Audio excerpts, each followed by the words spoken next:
ஆண்டவரும் இரட்சகருமாகிய இயேசு கிறிஸ்துவினுடைய நாமம் மகிமைப்படுவதாக. பிரியமானவர்களே, இந்த காலைவேளை தியானத்திற்கு உங்களை அன்போடு கூட வரவேற்கிறோம்.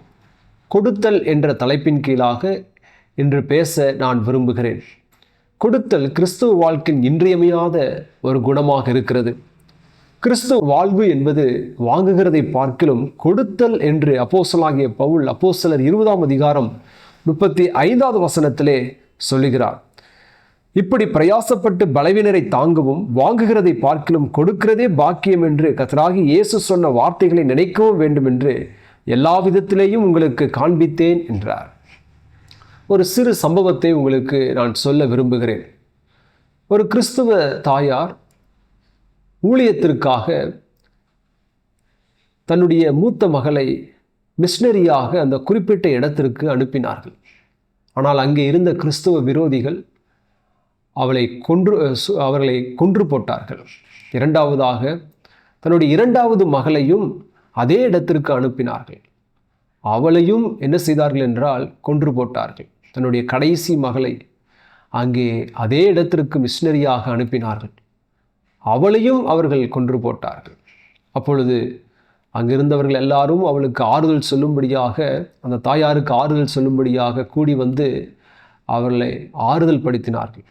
அப்பொழுது அந்த தாயார் சொன்னார்கள், என்னுடைய பிள்ளைகள் நான் இறந்ததற்காக நான் அழவில்லை, மாறாக கர்த்தருடைய ஊழியத்திற்கென்று கொடுக்க இன்னொரு பிள்ளை இல்லையே என்றுதான் நான் அழுகிறேன் என்று சொல்லி சொன்னார்கள். எவ்வளோ உன்னதமான ஒரு கிறிஸ்துவ குணப்பண்பாக இருக்கிறது. இந்த உன்னத குணப்பண்பை நாம் யாரிடத்திலிருந்து கற்றுக்கொள்கிறோம் என்றால், இரண்டு நபர்கள் இதற்கு மிக சிறந்த உதாரணமாக இருக்கிறார்கள். முதலாவதாக யோவான் 3:16 நாம் படிக்கும் பொழுது, பிதாவாகிய தேவன் தன்னுடைய குமாரனை தந்தருளி இவ்வளவாய் உலகத்தில் அன்பு கூர்ந்தார் என்று படிக்கிறோம். கொடுத்தல்லே முதலாவது நாம் பார்ப்பது நம்முடைய பிதாவாகிய தேவன். அவர் தன்னுடைய குமாரனே என்ன செய்தார் என்றால் நமக்காக ஒப்பு கொடுத்தார். இரண்டாவது இயேசு கிறிஸ்துவை நாம் பார்க்கிறோம். அதே 1 யோவான் 3:16 இயேசு கிறிஸ்து என்ன செய்தார் என்றால் தன்னுடைய ஜீவனை நமக்காக என்ன செய்தார், கொடுத்தார் என்று அங்கே நாம் படிக்கிறோம். பாருங்கள், அவர் தம்முடைய ஜீவனை நமக்காக கொடுத்ததினாலே அன்பு இன்னதென்று அறிந்திருக்கிறோம். யோவான் 3:16 பிதாவாகிய தேவன் தன்னுடைய குமாரனை கொடுத்தார். 1 யோவான் 3:16 இயேசு கிறிஸ்து தன்னுடைய ஜீவனை கொடுத்தார். நாம் எதையெல்லாம் கொடுக்க முடியும் பிரியமானவர்களே? தேவன் இவ்விதமாக கொடுத்திருக்க நாம் கொடுக்க வேண்டியது மிக அவசியம் அல்லவா? எதையெல்லாம் கொடுக்க முடியும் பாருங்கள். 1 யோவான் 4ஆம் அதிகாரம் 11வது வசனத்திலே முதலாவது நாம் பார்க்கும் பொழுது, பிரியமானவர்களே, தேவன் இவ்விதமாய் நம்மிடத்தில் அன்பு கூர்ந்திருக்க, ஏற்கனவே நாம் படித்தோம், பிதாவாகிய தேவன் நம்மிடத்தில் எப்படி அன்பு கூர்ந்தார், இயேசு கிறிஸ்து நம்மிடத்தில் எப்படி அன்பு கூர்ந்தார். நாமும் ஒருவரிடத்தில் ஒருவர் அன்பு கூற கடனாளிகளாக இருக்கிறோம். அப்ப நாம் எதை கொடுக்க முடியும் என்றால், நம்முடைய அன்பை பிறருக்கு நாம் கொடுப்பதின் மூலமாக, பிறரிடத்தில் அன்பு காட்டுவதன் மூலமாக நாம் தேவனை மகிமைப்படுத்த முடியும் என்று நாம் இங்கே படிக்கிறோம். இரண்டாவதாக நாம் எதை கொடுக்க முடியும்? ரோமர் 6ஆம் அதிகாரம் 13வது வசனத்தில், உங்கள் அவயவங்களை நீதிக்குரிய ஆயுதங்களாக தேவனுக்கு ஒப்புக் கொடுங்கள். அப்ப தேவன் தன்னையே நமக்காக கொடுத்திருக்க நாம் எதை தேவனுக்கு கொடுக்க முடியும் என்றால், நம்முடைய அவயவங்களை நீதியின் ஆயுதங்களாக தேவனுக்கு ஒப்புக் கொடுக்க வேண்டும்.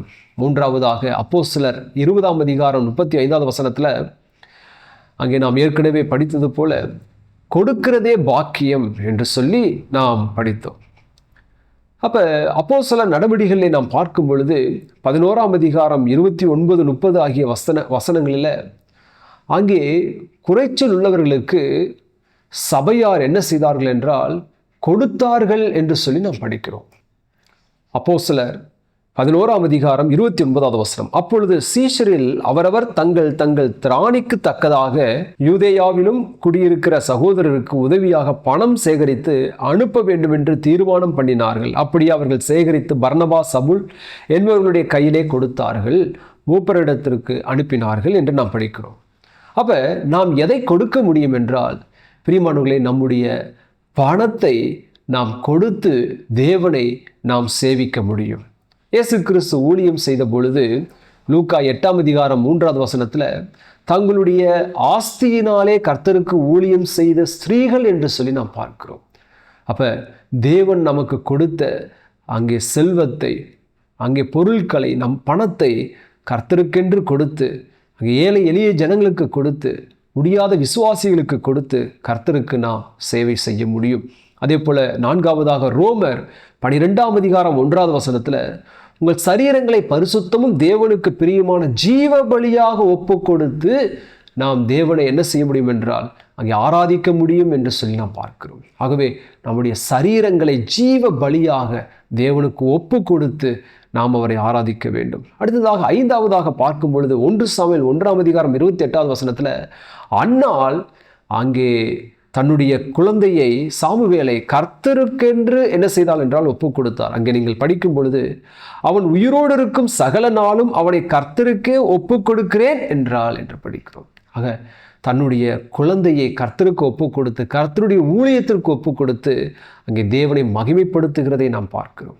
கடைசியாக 6ஆவதாக 1 யோவான் 3:16 நாம் படிக்கும்போது சகோதரருக்காக ஜீவனை கொடுக்க கடனாளிகளாக இருக்கிறோம் என்று சொல்லி நாம் படிக்கிறோம். ஆகவே நம்முடைய ஜீவனை நம்முடைய சகோதரர்களுக்காக கொடுக்கக்கூடிய துணியுங்கிற அந்த அளவிற்கு நாம் இருக்க வேண்டும் என்பதை தேவனுடைய வார்த்தை சொல்லுகிறது. ஆகவே பிரியமானவர்களே, தேவன் இவ்விதமாய் கொடுத்திருக்க நாம் எப்படி கொடுக்கிறோம் என்பதை யோசித்து பார்த்து நாம் நமக்குரியதை இப்படிப்பட்ட விதங்களெல்லாம் கொடுத்து கர்த்தரை சேவிப்போம். அப்படி நாமத்தை மகிமைப்படுத்துவோம். அப்படி நாமம் மகிமைப்படட்டும். ஆமேன்.